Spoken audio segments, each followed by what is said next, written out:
глубокой российской глубинке, среди муромских лесов, в конце когда-то живописной аллеи, вдруг, как из небытия, проступают совершенно невозможные для этой местности очертания средневекового замка.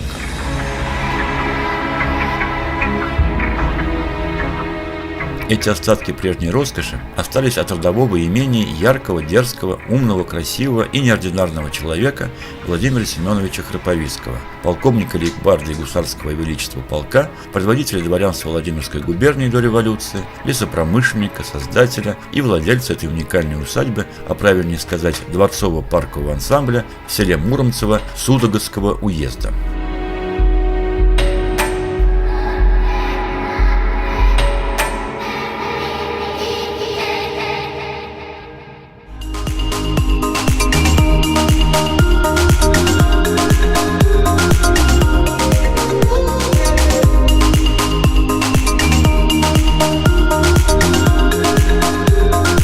Спонсор нашего сегодняшнего путешествия – компания Nescafe.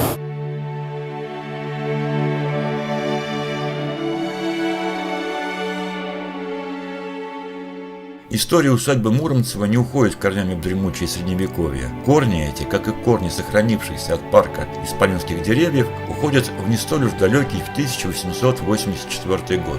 Именно в этом году граф Владимир Семенович Храповицкий, гусарский полковник и крупный лесопромышленник, приступил к реализации своей мечты. Вне всяких сомнений, граф обладал двумя крайне необходимыми для этого дела вещами – деньгами и вкусом. В результате удачного сочетания того и другого строительство было поручено одному из лучших архитекторов того времени Петру Самойловичу Бойцову.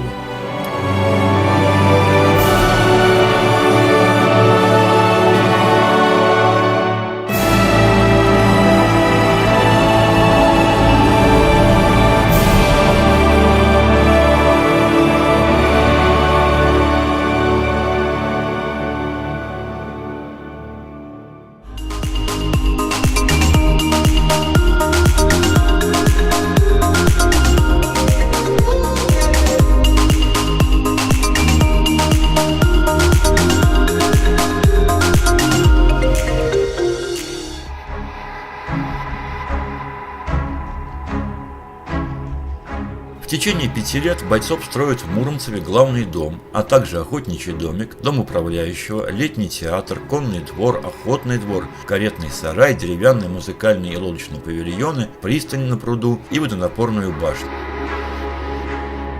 Одновременно со строительными начались и ландшафтные работы.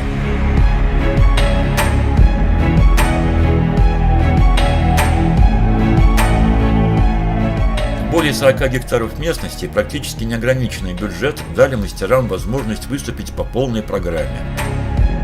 Регулярный французский сад, водные каскады итальянского сада, пейзажная английская часть парка, пруды, фонтаны, оранжереи и дендрарий, парковая мебель, скульптуры, дорожки, освещенные электричеством.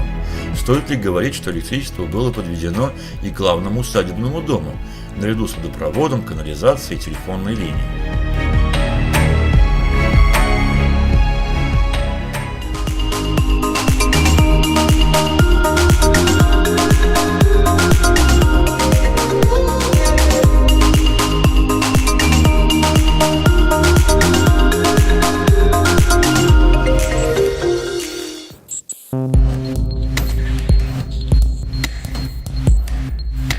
Во дворце было примерно 80 комнат. Из них особую ценность представляла зеркальная комната, стены которой были увешаны только зеркалами. Мебель Храповицкий заказывал у Шмидта, придворного фабриканта, обойщика и декоратора. Помимо мебели, дом украшали изящные безделушки, делающие обстановку более уютной и домашней. Скульптуры Ботта, коллекция оружия, вазы, фарфор, зеркала, бронза от царского поставщика Эберта, столовое серебро от Фаберже. В целом насчитывалось до 70 построек на общую сумму 250 810 рублей, из которых самым дорогим являлся замок – 150 тысяч. В имении устраивались шумные балы, которые по роскоши и по размаху не уступали столичным празднествам.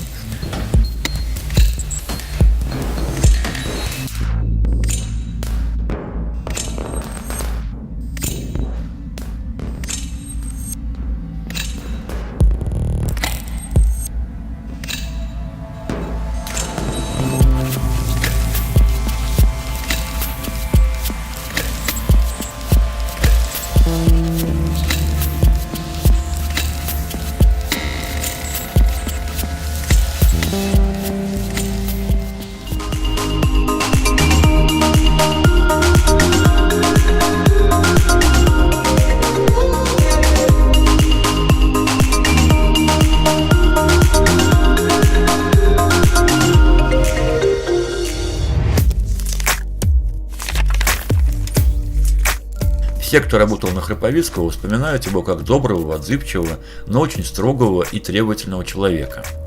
За свое хорошее отношение он требовал исполнительности и преданности, но был щедр и отзывчив, чем и прославился в народе. Однако все это ничуть не помешало тому же самому народу, без малейших угрызений совести, пустить своего благодетеля по миру.